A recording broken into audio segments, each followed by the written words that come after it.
सभी विद्यार्थियों का कॉलेज एंड कंपटीशन एकेडमी में हार्दिक स्वागत, हार्दिक अभिनंदन।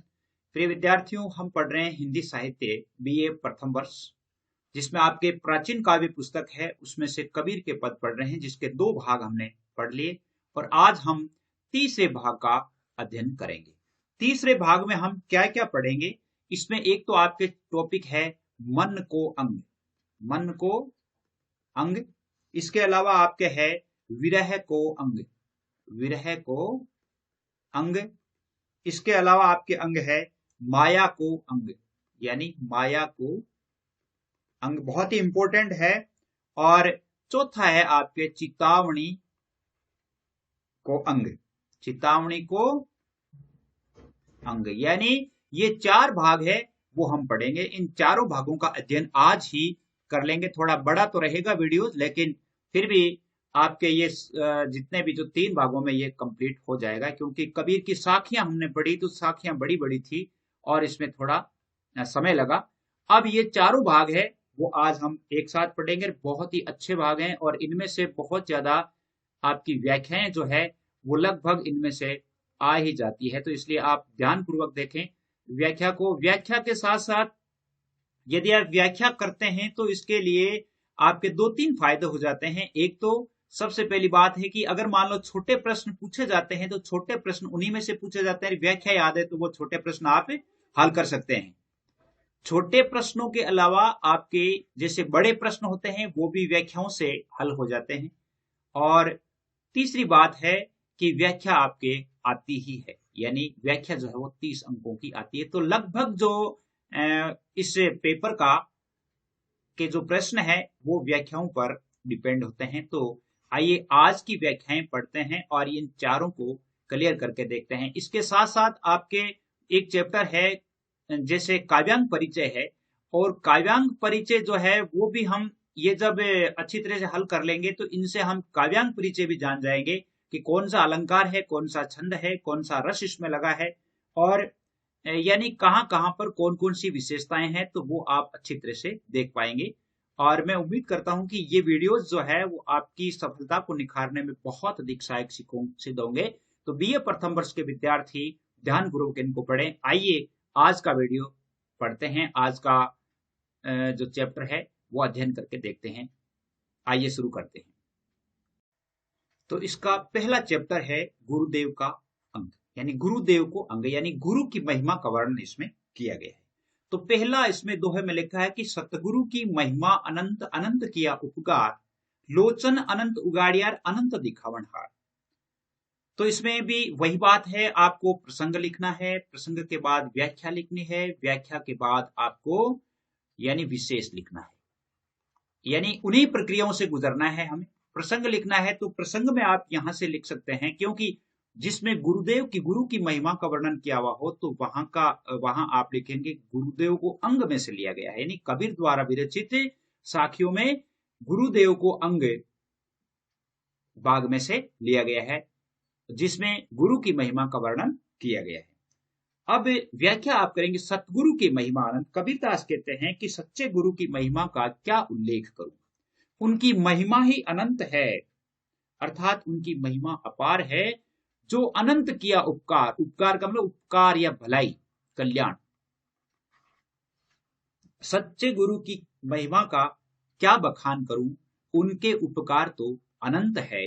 लोचन अनंत उगाड़िया, गुरु के कारण ही, गुरु अपने शिष्यों पर जब कृपा रखते हैं, गुरु की महान कृपा होती है तो हमारे ज्ञान के नेत्रों को अनंत दिशाओं में खोल देते हैं। लोचन अनंत उगाड़िया, अर्थात ज्ञान रूपी चक्षु जो है, ज्ञान के नेत्रों को अनंत दिशाओं तक खोल देते हैं, और अनंत दिखावनहार, और उन ज्ञान चक्षुओं के माध्यम से, ज्ञान चक्षुओं के माध्यम से हमें संपूर्ण ज्ञान प्रकाश दिखाई देने लगता है, अर्थात संपूर्ण अनंत है वो दिखाई देने लगता है। यानी तत्वज्ञ जो होता है वो शिष्य को रोम रोम से, यानी परम तत्व से साक्षात्कार करवाने का काम गुरु करते हैं।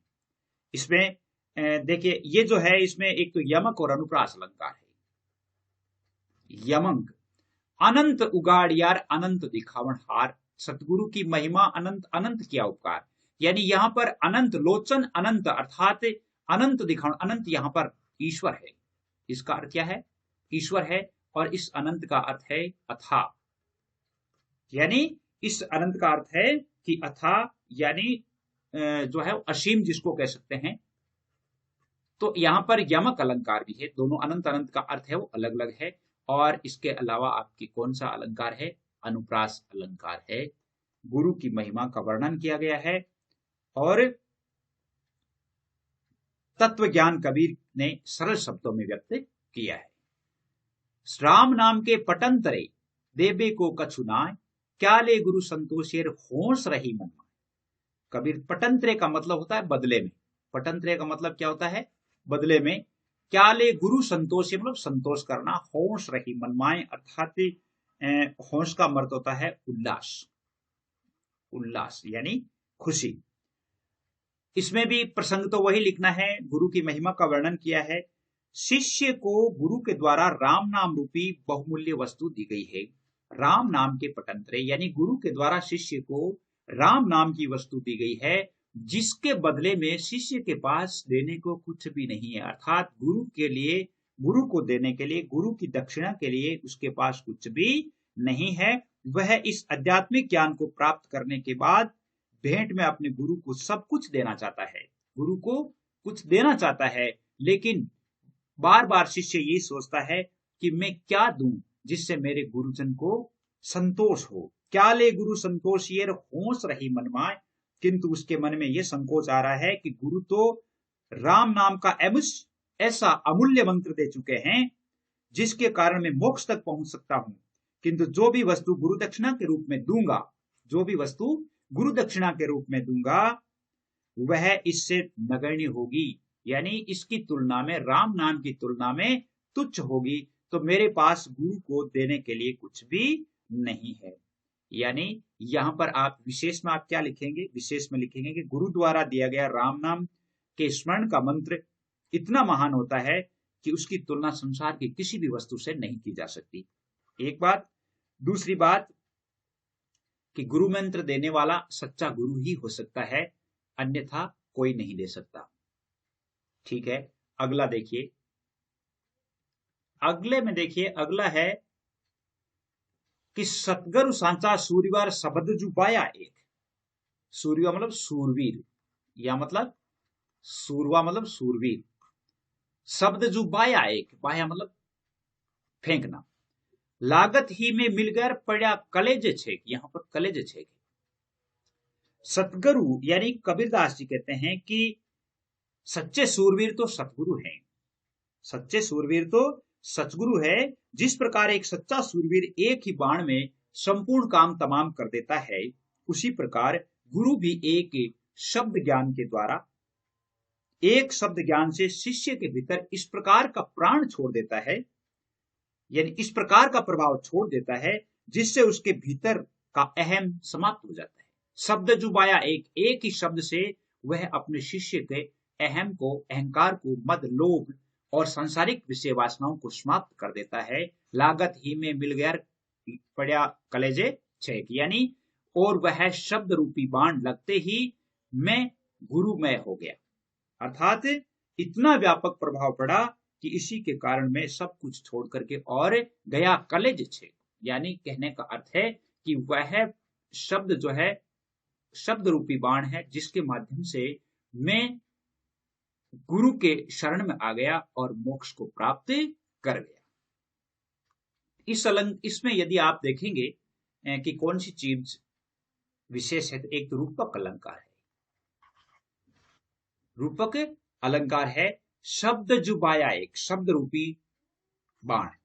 सतगुरु सांचा सूर्यवार शब्द जुबाया एक, यानी यहां पर शब्द रूपी यानी रूपक अलंकार है। रूपक के अलावा आपके अनुप्रास अलंकार है, अनुप्रास अलंकार भी है।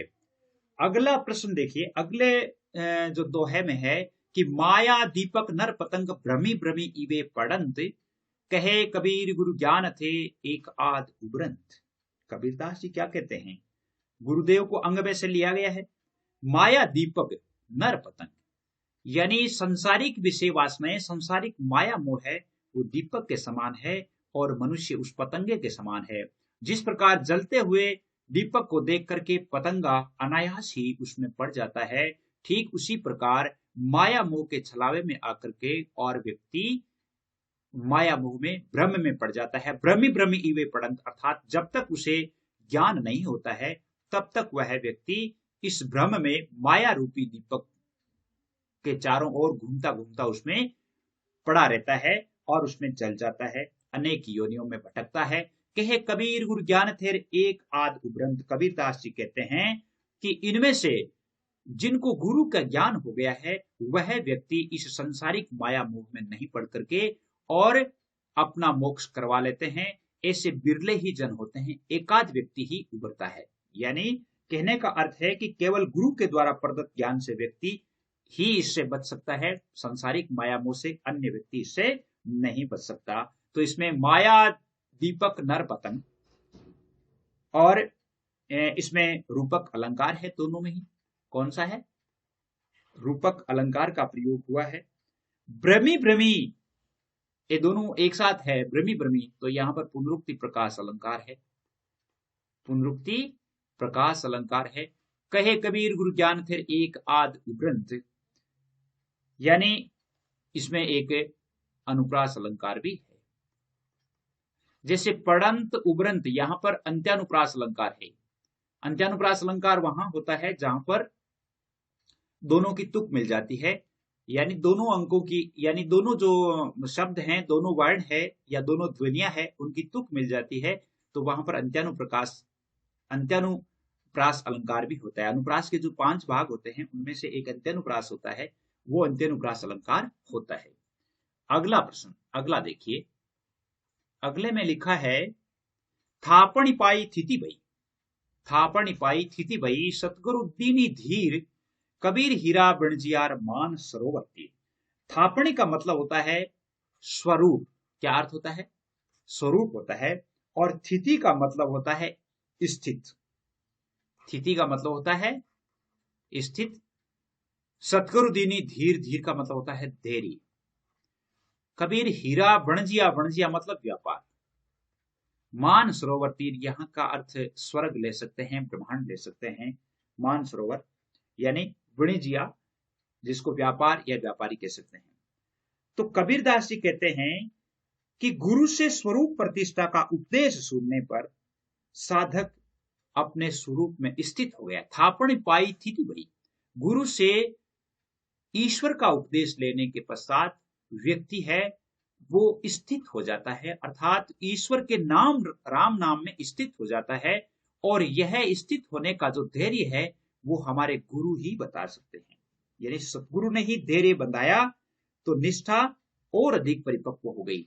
जब व्यक्ति राम नाम लेता है, राम नाम में स्थित हो जाता है, तो इस प्रकार का धैर्य गुरु ही बता सकता है, गुरु ही दे सकता है। और जब सतगुरु के द्वारा, सच्चे गुरु के द्वारा राम नाम बताया गया और उसके अनुसार शिष्य ने धैर्य धारण करके और राम नाम का स्मरण शुरू किया, तब कबीर कहते हैं कि कबीर हीरा बणजिया, अर्थात गुरु के प्रभाव से ही मैं आज हीरों का व्यापारी हो गया हूं। अर्थात ये हीरा और कुछ नहीं है, परम ब्रह्म का प्रतीक है, अर्थात मैं हीरो का व्यापार करने लग गया हूं। मान सरोवर जो है वो ब्रह्मांड का प्रतीक है, यानी आज मेरा जो हंस है, मेरी जो आत्मा है, वो स्वर्ग में यानी आवागमन से मुक्त होकर के और ब्रह्मांड में ईश्वर के समीप हो गई है, अर्थात ईश्वर में हो गई है। तो इसमें आप रूपक और अतिशयोक्ति अलंकार है। रूपक और एक अतिशयोक्ति अलंकार कहां होता है? जहां पर बात को बढ़ा चढ़ाकर कहा जाता है। कबीर थापणी पाए थिति भई सतगुरु दीनी धीर हीरा, कबीर हीरा बणजियार मान सरोवर तीर, इसमें आप है कबीर जो है, कबीर हीरा बणजिया, यानी कहने का अर्थ है यह है कि अतिशयोक्ति इसमें इसलिए हो गई कि व्यक्ति का यदि मन चाहे तो वह व्यक्ति स्वयं एकाग्र होकर के भी, अपने मन को गुरु मान करके भी व्यक्ति है वो इस संसार सागर से पार हो सकता है। तो यहाँ पर अतिशयोक्ति अलंकार भी है और रूपक अलंकार तो है ही। थापणी पाई थी कबीर हीरा बणजिया, हीरा है, बणजिया मतलब व्यापारी, हीरों का व्यापारी, अर्थात परब्रह्म का व्यापारी हो गया। परब्रह्म मान सरोवर तीर, इन दोनों में ही रूपक अलंकार है। और प्रतीकात्मक और परिभाषित शब्दावली का प्रयोग इसमें किया गया है। हीरो का व्यापार करना, हीरा खरीदना, दोनों ही ब्रह्मानंद की प्राप्ति के प्रतीक है। ब्रह्मानंद यानी ब्रह्म के रूप में आनंद प्राप्त होना। अगला प्रश्न देखिए, अब आपके आ जाता है मन को अंग। गुरुदेव को अंग तो चला गया, ये दूसरा जो है वो है आपके मन को अंग। कबीरदास जी क्या कहते हैं, मन के मतेन चालेर छोड़ जीव की वाणी, ताकू केरे सूत जोर उलट अपुटा। कबीरदास जी कहते हैं, अब यहां पर आपको प्रसंग वैसे ही लिखना है कि प्रस्तुत साखी या प्रस्तुत पद निर्गुण ज्ञानमार्गी धारा के प्रतिनिधि कवि एवं संत एवं समाज उपदेशक और धर्म उपदेशक कबीर के द्वारा विरचित मन को अंग में से लिया गया है। इसमें कबीर ने नैतिक यानी व्यक्ति को नैतिक संदेश दिया है, अर्थात नीति के अनुसार चलने पर मन पर नियंत्रण रखने के बारे में कहा है। मन के मते न चालिए छोड़ जीव की वाणी। कबीरदास जी कहते हैं कि हे व्यक्तियों, हे साधकों, हे साधुओं, तुम्हें इस प्रकार का कार्य नहीं करना चाहिए, अर्थात सांसारिक जीवात्माओं की आदत को छोड़ दो। जो व्यक्ति मन का गुलाम बन करके मन के पीछे पीछे भटकता है, अर्थात हमें अपने मन के अनुसार नहीं चलना चाहिए। छोड़ जीव की वाणी यानी हमें अपने जीवात्मा आत्मा के अनुसार न कि मन के अनुसार चलना चाहिए। तो मन के मतेन चाले छोड़ जीव की वाणी, और ताकू केरे सूत जोर उलट अपूटा आनी। अपितु मन तो हमारा इस प्रकार का है कि वो विषयों से उन्मुख होकर के, विषयों से आसक्त होकर के और उल्टा हमें इस संसार सागर में फंसा देता है, और वह व्यक्ति अंतर्मुखी बनकर राम नाम के जाप से वंचित हो जाता है। यह तो उस प्रकार होता है कैसे, यानी केरे सूत जू, केरे मतलब कोरा या कच्चा सूत। जिस प्रकार कच्चा सूत उलझने पर सुलझता ही नहीं है, ठीक उसी प्रकार मन के मते चलने से व्यक्ति की गति इस प्रकार खराब हो जाती है कि वह व्यक्ति पश्चाताप करने पर भी इस संसार सागर से मुक्त नहीं हो सकता। यानी इसी प्रकार जैसे सूत काटने वाला सूत को लंबा खींचकर पुनः तकुए पर लपेट करके, यानी ताकू केरे सूत जो उलट अपूटा आनी, यदि हम इसको उलझाएंगे तो उलझ जाएगा, और यदि हम जिस प्रकार एक सूत काटने वाला व्यक्ति पूर्णतः मनोयोग पूर्वक उस कच्चे सूत को काट करके और पुनः एक तकुए पर लपेट लेता है, ठीक उसी प्रकार हमें भी अपने मन को सद्वृत्तियों में लगा करके और मन को नियंत्रित कर लेना चाहिए। इसमें उपमा अलंकार है। कौन सा है? उपमा अलंकार है। मन को जो है कच्चे सूत की उपमा दी गई है। अगला प्रश्न देखिए, मन गोरख मन गोविंदोर मन ही ओगढ़ होय, जे मन राखे जतन करत तो आपा करता सोय। मन गोरख है, गोरख मतलब गोरखनाथ, गोविंदो यानी प्रभु, ओगढ़ मतलब एक प्रकार के जो साधु होते हैं उनकी जो सेवन प्रक्रिया होती है, उनकी जो भक्ति प्रक्रिया होती है थोड़ी अलग होती है। जे मन राखे जतन कर, जतन मतलब यत्न नियंत्रण करके, तो आप करता सोई मतलब जो आप ही कर लेता है। कबीरदास जी कहते हैं कि मन की उपाधि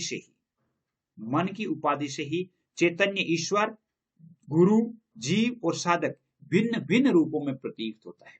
मन गोरख मन गोविंद, यानी व्यक्ति का जो मन है वो साधना के आधार पर ही अपने मन के नाम अलग अलग होते हैं, जिसमें चैतन्य ईश्वर भी होते हैं, गुरु भी वही होता है, जीव भी वही होता है, साधक भी वही होता है। अर्थात मन ही सब कुछ है, मन ही गोरखनाथ है, मन ही गोविंद है, अर्थात मन ही प्रभु है, और मन ही ओघड़ मार्गी संत है, अथवा मन ही अपरिचिन्न अवस्था तक पहुंचाता है। मन जो होता है यही हमें उस अवस्था तक पहुंचाता है। यदि हम अपने मन को यत्न करके अपने मन को नियंत्रण करके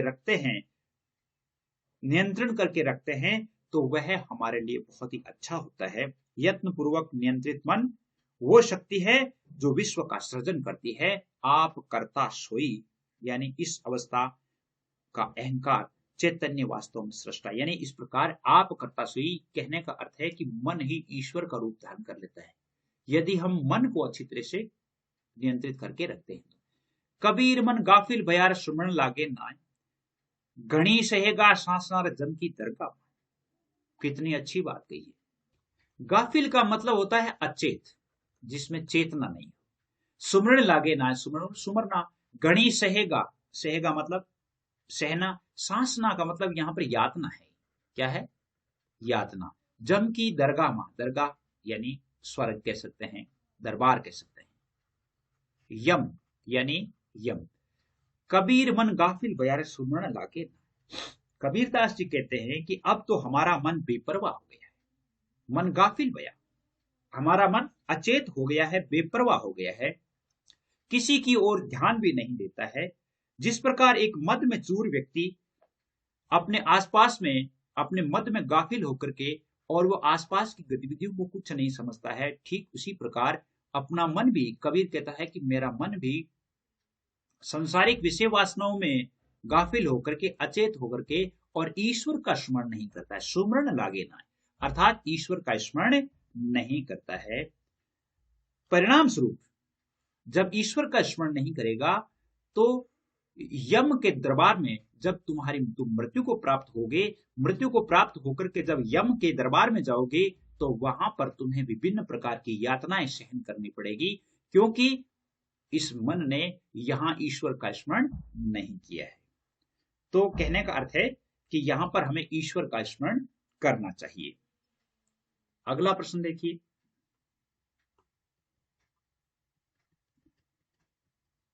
आगे है कि कबीर मन पंछी बया, बहुतक चढ़िया आकाश, उही ते गिरी पड़ियार मन माया के पास। ये भी बहुत, पंखी, पंखी नहीं, यहां पर पंखी मतलब पंछी है। यहाँ पर बहुतक चढ़िया आकाश में, आकाश उही ते गिर पड़ियार मन माया के पास। कबीरदास जी कहते हैं कि जो पथिक साधना मार्ग का राहगीर बन करके उसका मन रूपी पक्षी बहुत ऊंचे आकाश में चढ़ जाता है। अपना मन, कबीर मन पंछी बया, कबीर दास जी कहते हैं कि मेरा मन पक्षी के समान उस ऊंचे आकाश तक चढ़ गया है, अर्थात उसने बहुत ऊंची उड़ान भर ली है। अर्थात वह आठों सिद्धियां और विभिन्न प्रकार की सिद्धियां प्राप्त कर लेता है। कबीर मन पंछी बया, यानी एक पक्षी जो है बहुत ऊंचाई तक उड़ जाता है, और वहां ऊंचाई तक उड़ने के पश्चात जब वह आकाश को, पृथ्वी को देखता है तो उसे पृथ्वी छोटी सी दिखाई देती है। ठीक उसी प्रकार कबीरदास जी कहते हैं कि व्यक्ति का मन विभिन्न प्रकार की सिद्धियां प्राप्त करने के कारण वह इतना अहंकारी हो जाता है कि संसार की बहुत सारी वस्तुओं से कुछ भी दिखाई नहीं देती, बहुतक चढ़े आकाश में बहुत ऊंचा चढ़ जाता है। लेकिन जब वह सिद्धियों का प्रभाव नष्ट होता है तो वो व्यक्ति वहीं से गिर पड़ता है और मन माया के पास, यानी वह व्यक्ति क्या होता है कि उन सिद्धियों के प्रभाव से जो अहंकार उत्पन्न हो जाता है, उन अहंकारों से वह व्यक्ति वहीं से, उसकी सुध बुध खत्म हो जाती है, वह गिर पड़ता है और फिर वह इस मायावी संसार में व्याप्त हो जाता है, यानी माया में लिप्त हो जाता है। कहने का अर्थ है कि उच्च भूमि को प्राप्त करके, यदि एक बात यहाँ पे कह दूं कि हमें ऊंचाई, यानी हमारी जो उड़ान आकाश तक होनी चाहिए, लेकिन हमारे पैर अवश्य ही जमीन पर टिके हुए होने चाहिए। हमारे पैर जो है वो धरातल को छूते हुए, यदि हम आकाश को छूते हैं तो कोई बड़ी बात नहीं है। आकाश को छूते ही यदि हम अपने पैर धरातल से छोड़ देंगे तो यानी हम वापस इस पृथ्वी पर, या हम एक अच्छी अच्छाई प्राप्त नहीं कर सकेंगे। करता था तो क्यों रे यार, अब कर क्यों पछताए, बोवे पेड़ बबूल का अम्ब कहां थे खाए। कबीरदास जी कहते हैं कि जब तूने बुरे कर्म किए थे तब तो तूने कुछ सोचा ही नहीं, और अब तुम क्यों पछता रहे हो, अर्थात बुरे कर्मों का फल भोग करके क्यों पछता रहे हो। जिस प्रकार हम बबूल का पेड़ बो करके और आम प्राप्त नहीं कर सकते, ठीक उसी प्रकार अच्छे कर्म नहीं करने वाला व्यक्ति अच्छी प्रसिद्धियां प्राप्त नहीं कर पाता है, अच्छे फल प्राप्त नहीं कर पाता है। यहां पर निदर्शन अलंकार का प्रयोग हुआ है। कौन सा अलंकार का है? निदर्शन अलंकार का प्रयोग हुआ है, अर्थांतर न्यास भी कह सकते हैं, उदाहरण अलंकार का प्रयोग हुआ है। अगला प्रश्न देखिए। अगले दोहे में आ गए आपके विरह को अंग। दो अंग चले गए, गुरुदेव को अंग, मन को अंग चला गया, अब है विरह को अंग। विरह को अंग में है कि विरहणी उबी पंत श्री। विरह का अर्थ है कि यहाँ पर आत्मा जो है वो आत्मा परमात्मा के लिए, आत्मा है वो परमात्मा से मिलन के लिए तरसती है। उसी को कबीर ने अपने शब्दों में किस प्रकार व्यक्त किया है। विरहिणी, विरहिणी के यहाँ पर विरहिणी का अर्थ वैसे अर्थ ये होता है कि जिसका प्रेमी, जिसका प्रियतम, जिसका पति जिसे छोड़ करके चला जाता है और वह उसकी याद में तिल तिल तिल यानी दुखी होती रहती है, उसे याद करती रहती है, वो उसकी वीर्य अवस्था होती है। लेकिन यहां पर विरहणी आत्मा को कहा गया है। किसको कहा गया है? जीवात्मा को कहा गया।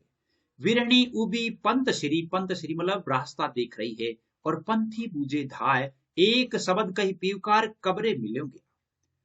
विरहणी, यहां पर भी आपको प्रसंग वैसे ही लिखना है कि कबीरदास जी द्वारा रचित विरह को अंग से लिया गया है और इसमें ब्रह्म साक्षात्कार के संदेश को व्यक्त किया गया है। कबीरदास जी लिखते हैं कि विरहणी जीवात्मा रास्ते के सिरे पर खड़ी और दौड़ती हुई राहगीरों से पूछती है, और राहगीरों से पूछने लगी कि मुझे बस प्रियतम परमात्मा के संदेश का एक शब्द बतला दो। पंथी बूझे धाय, दौड़ दौड़ करके, और वह राहगीरों से पूछती है कि एक शब्द कहीं पीव का कब्र मिलेंगे आप, कि आप मेरे एक शब्द है वो पति के पास जाकर के, परमात्मा के पास जाकर के वहां तक एक संदेश बतला दो कि वे कब आकर मुझे दर्शन देगी। एक शब्द कहीं पीवकार कब्र मिलेंगे आप, यानी मेरा एक संदेश, यानी मुझे इतना सा बता दो कि मेरे प्रियतम परमात्मा है वो मुझसे कब मिलने के लिए आएंगे। यहां पर आपके अनुप्रास अलंकार का प्रयोग हुआ है। ये तन जालो मसी करूं जू धुआ जाए सरग, मति वे राम दया करे बरस बुझावे अग। क्या कहते हैं? कबीरदास जी कहते हैं कि ये तन जालो मसी करूं, यह तन जला करके और उसकी स्याही बनाऊं, और जू धुआं जाए सरग, और उससे जो सिलगने पर जो धुआं उठता है, मतिवे राम दया करे बरस बुझावे अग। अग का मतलब होता है यहां पर आग। तो कबीरदास जी कहते हैं कि ईश्वर मेरे लिए, ईश्वर का विरह इतना ऐसे हो गया है, असहनीय हो गया है कि इस शरीर को जलाकर राख बना डालूं ताकि स्वर्ग तक इसका धुआं पहुंच सके। मसी यानी यहां पर राख है, इसका अर्थ यहां पर मसी को स्याही भी कहते हैं।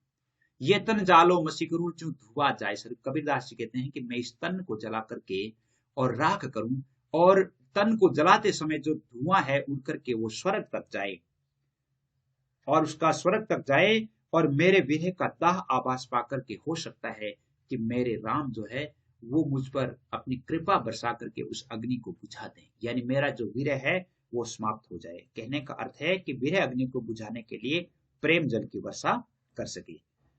तो यहां पर अगाध ईश्वर के प्रति अनन्य प्रेम की व्यंजना की गई है, और छेकानुप्रास अलंकार का प्रयोग हुआ है। कौन से का? छेकानुप्रास अलंकार का। छेकानुप्रास अलंकार का प्रयोग कहां होता है? जब किन्हीं वर्णों का की आवृत्ति एक बार ही होती है। वर्णों की आवृत्ति यानी एक बार ही होती है। एक बार का मतलब ये तन जालो मसी करो, जो धुआ जाए सरग, मतिवे राम दया करे बरस बुझावे अग। मतलब कोई वर्ण है वो इस शब्द में दो ही बार आएगा। तन जालो मसी करूं जो धुआ जाए सरग, तो यानी इसमें छेकानुप्रास अलंकार का प्रयोग हुआ है। मतिवे राम दया करे, जैसे कहां पर हुआ है छेकानुप्रास देखते हैं। देखिए यहां पर जय और ये जय दोनों एक बार ही हुआ है। और यहां पर देखिए मतिवे राम दया करे, मतिवे राम दया करे बरस बुझावेंगे, इसमें वेद भी दो बार ही आया है। देखिए बरस बुझावेंगे, तो यहां पर छेकानुप्रास अलंकार का प्रयोग हुआ है। अगला देखिए,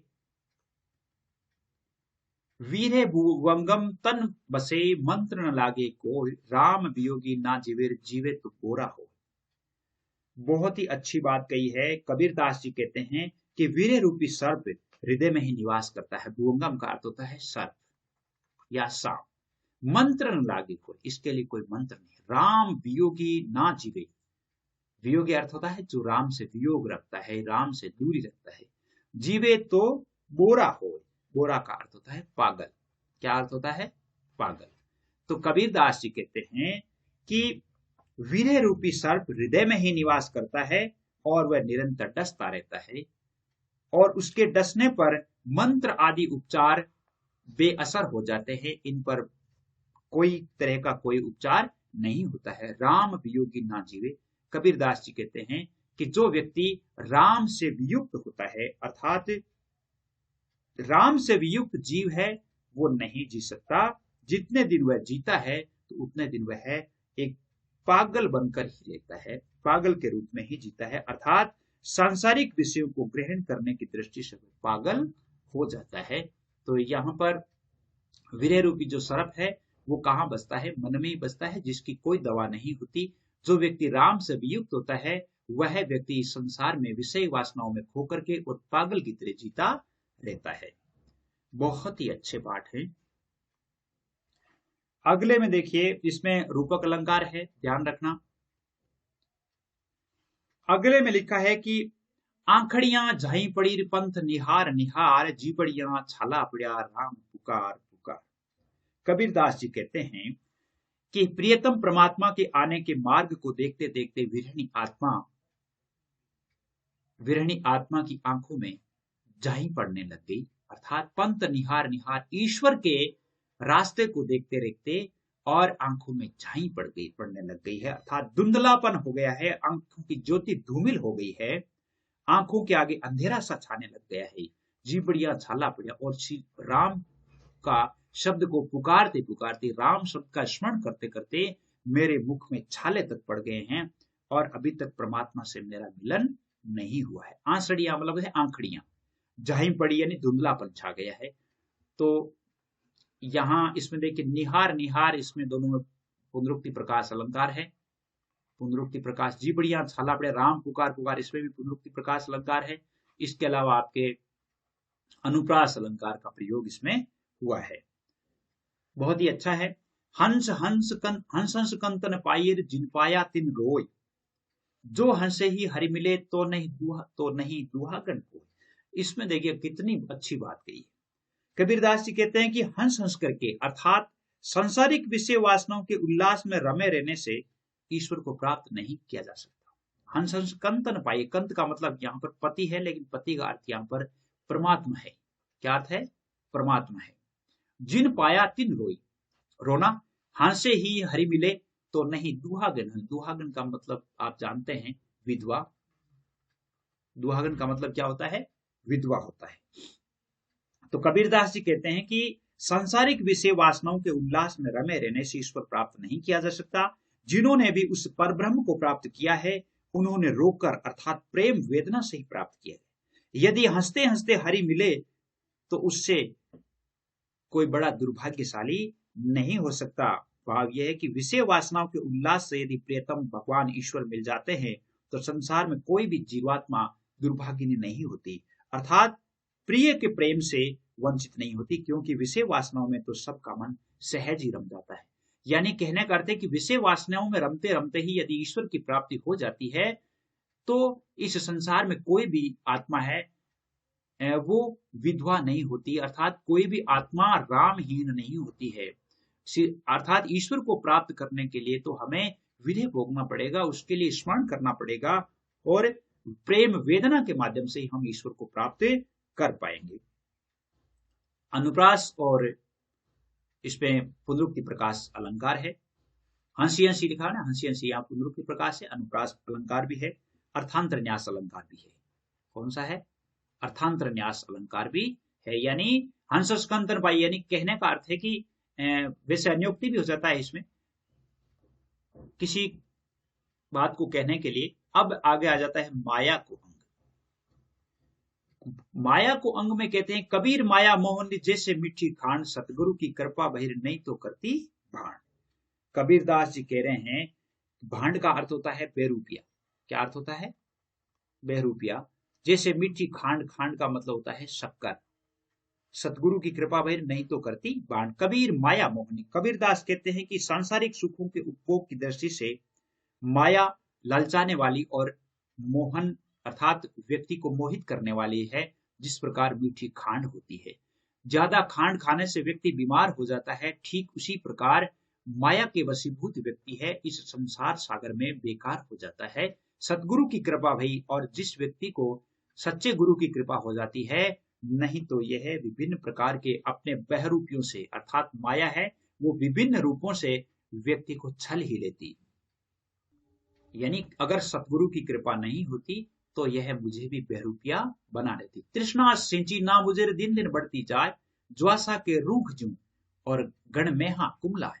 तृष्णा जो होती है, तृष्णा कहने का अर्थ है कि तृष्णा यानी किसी भी चीज के लिए लालसा करना। तृष्णा, सिंची, सिंची मतलब सींचने से, ना बुझे दिन दिन बढ़ती है। ज्वासा, ज्वासा एक इस प्रकार का एक घास होता है, या जिसको हम पौधा कह सकते हैं। रूख, यहाँ पर रूख यानी पेड़ का अर्थ है। गणमेहा कुमलाय, कुमलाय मतलब कुंबला, कुंबला जाती है, कुंभाना।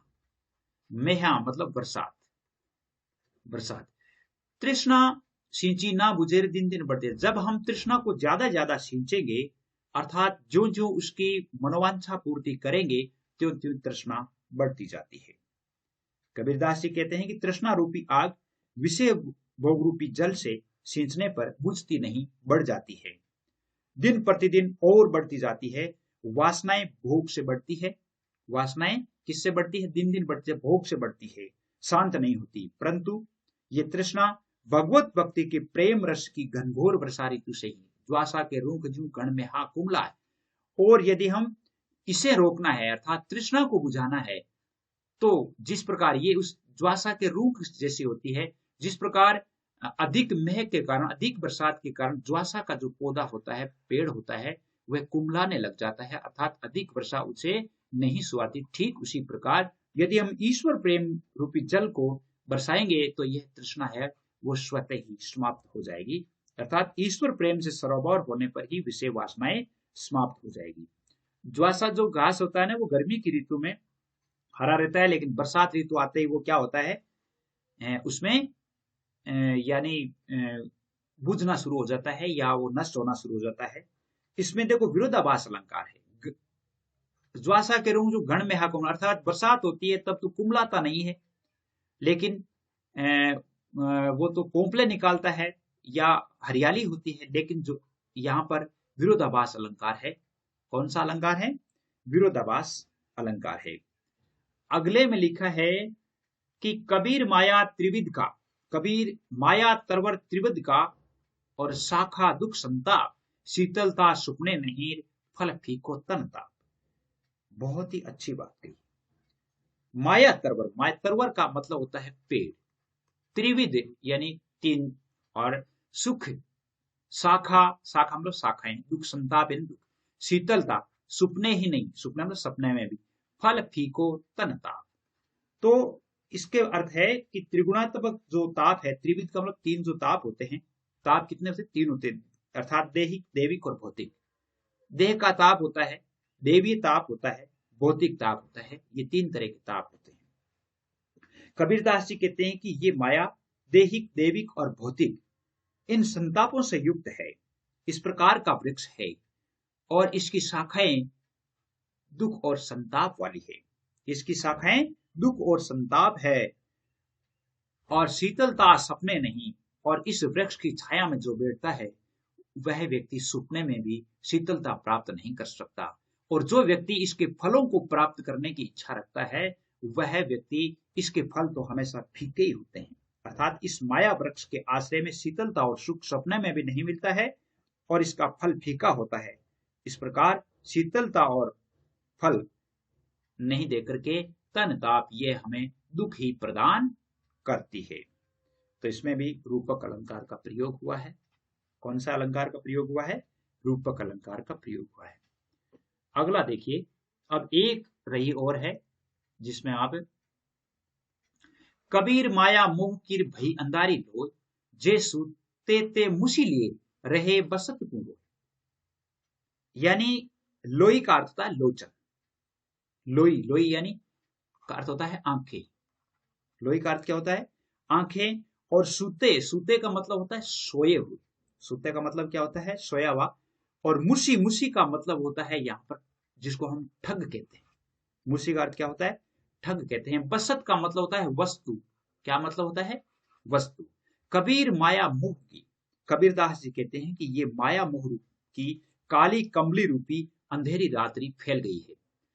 कबीर माया मोह की और भई अंधारी लोई, यानी ये माया मोह की जो काली कमली रूपी रात्रि है वो फैल गई है। और जो इस तिमिरागच्छन अज्ञान रूपी रात्रि में सोते रहे हैं, अर्थात जो व्यक्ति मोहवश सत्य को भूल गए हैं, जो सूते मुसी ठग लिए, और जो इस सांसारिक विषय वासनाओं से युक्त रात्रि में यदि सोते रहे हैं तो यूं समझो कि उसे ठगों ने ठग लिया है, अर्थात उनकी आत्मा ज्ञान प्राप्त करने से वंचित हो गई है, आत्मस्वरूप अमूल्य वस्तु से छीन ली गई है।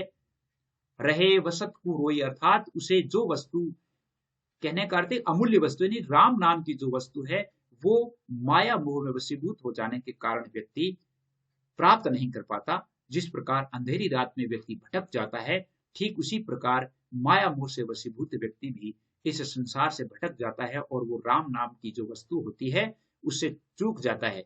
और जब समय आने पर जब वो वस्तु याद आती है तो वह बहुत अधिक रोने लग जाता है। इसमें भी आपके रूपक अलंकार है। अगला देखिए, अगले में लिखा है कि माया की झल जग जल्यार कनक कामणी लाग, कहूं दूं की ही विधि राखिए रुई पलेटिया। यानी झल का मतलब होता है आग। झल का मतलब यहां पर क्या है? झल जग जल्या, माया की झल अर्थात माया रूपी आग। जग जल्या अर्थात समुद्र संसार। कनक, कनक का अर्थ सोना। कामण, कनक यानी कनक का अर्थ होता है सोना।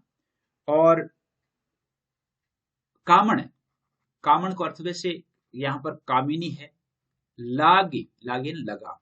कहूं दो की विधि राखिए रुई पलेटी, पलेटी मतलब लपेटना। क्या अर्थ है? लपेटना।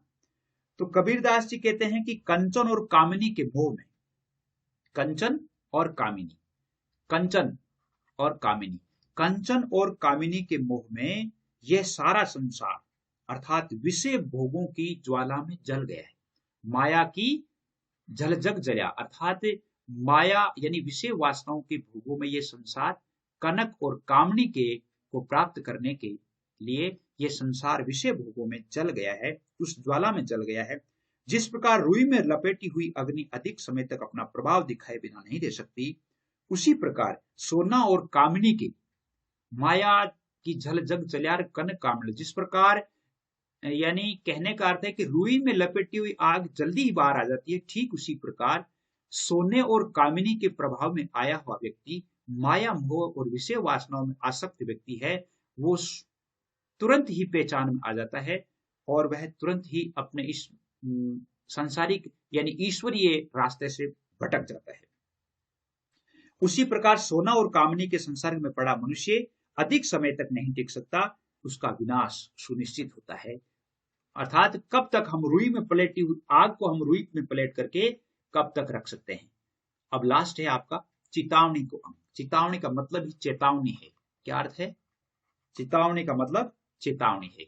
सातों शब्द जुबास्ते घर घर होते राग, ते मंदिर खाली पड़े रे बेसण लागेगा। कबीरदास जी कितनी अच्छी बात कही है। सातों शब्द यानी सातों शब्द का अर्थ यहां पर है सातों समंद यानी सातों समुद्र, समुद्र या सातों स्वर। सातों शब्द यानी यहां पर सातों स्वर भी है। लू बासिर घर घर होते राग, ते मंदिर खाले पड़े बेसण लागे काग। बेसण मतलब बैठन, बैठना।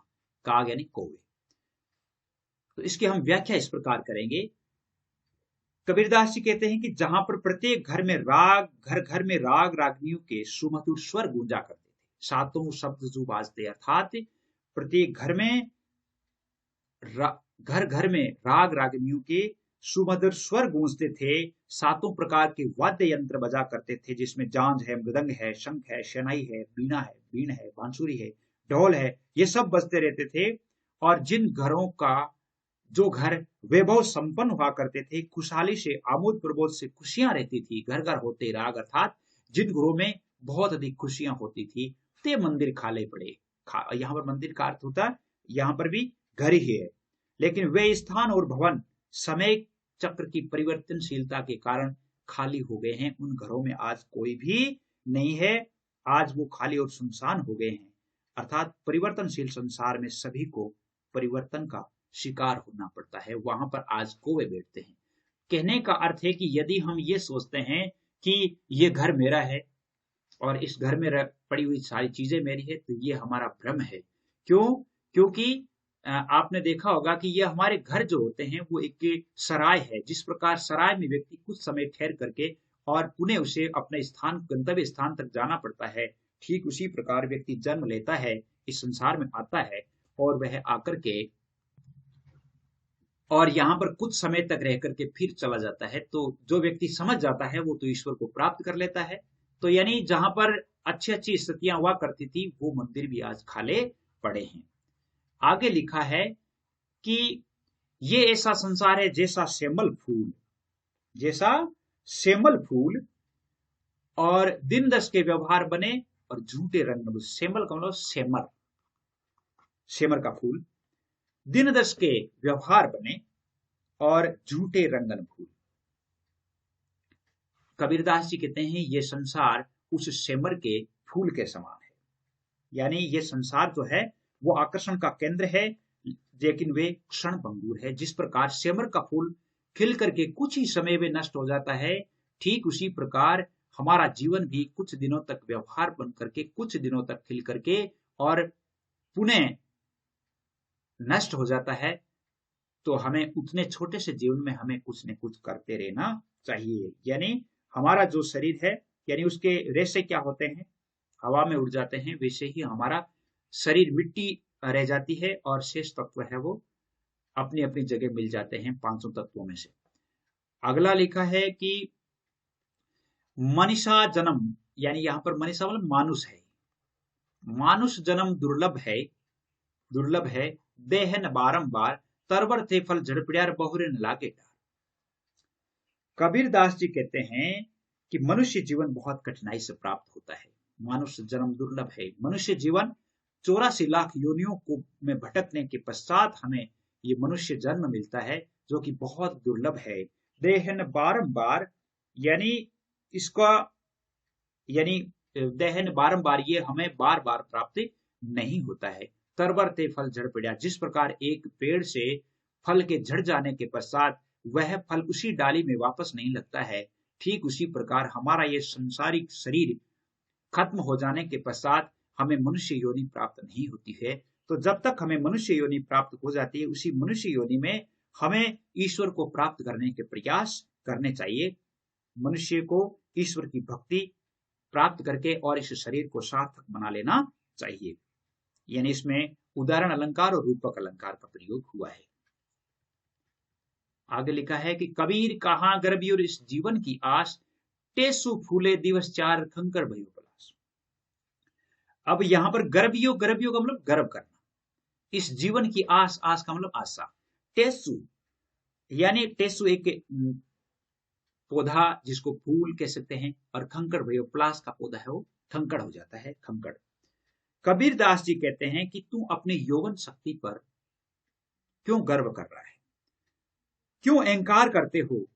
यह यौवन तो नासवान है, क्षण भंगुर है, इसका अस्तित्व तो पलास के फूल की तरह है। टेसु का होता है पलास को, यह तो पलास के फूल की तरह है जो 4 दिन के लिए फूलता है और उसके बाद मुरझा जाता है, और वह पलास का पौधा वैसे ही ठूंठ का ठूंठ बना रहता है। कहने का अर्थ है कि हमारा जो जीवन है वो कुछ ही समय के लिए हमें प्राप्त होता है, और उस समय में यदि हम कुछ कर पाते हैं तो कर पाते हैं, अन्यथा हम वापस कुछ भी नहीं कर पाते। उसी प्रकार यौवन भी कुछ ही क्षणों का है। ये व्यक्ति जब शक्तिहीन और बुढ़ापा प्राप्त करता है या मृत्यु प्राप्त होती है तो वह व्यक्ति इस संसार से खाली हाथ चला जाता है। मैं बड़ी बलाय है रे सके तो निकसी भाज, कब लग राखो हे सखी रुई पलेटिया। मैं बड़ी बलाय है। कबीरदास जी कहते हैं कि अहम बहुत बड़ा। मैं का मतलब होता है यहाँ अहम या अहंकार। हमारा जो अहम है वो सबसे बड़ी बला है, सबसे बड़ी बला है, यानी सबसे बड़ी समस्या है। सके तो निकसी भाज, अर्थात व्यक्ति यदि चाहे तो अहम को त्याग देना चाहिए। कब लग राखो हे सखी, रुई में आग को हम रुई में लपेट करके कब तक रख सकते हैं, इसलिए जितना जल्दी हो सके हमें इस अहम को त्याग देना चाहिए। जिस प्रकार रुई में लिपटी हुई आग को हम शांत नहीं रख सकते, उसी प्रकार अहम युक्त व्यक्ति है वो निश्चित ही यानी निराश और विनाश को प्राप्त हो जाता है और विनाशवान हो जाता है। तो ये था आपके बहुत ही बढ़िया, यानी लगभग तीनों भागों में ये पूरे हो गए हैं। और यदि जैसे मान लो आपको कोई लिंक प्राप्त नहीं हुआ है तो आप 9610208295 इन नंबरों पर आप लिख करके और कॉलेज से संबंधित यानी जो भी पाठ्यक्रम है उस पाठ्यक्रम से संबंधित आप पाठ का लिंक है वो प्राप्त कर सकते हैं और भी सलाह मशविरा कर सकते हैं। तो आज के लिए बस इतना ही। जय हिंद, जय भारत।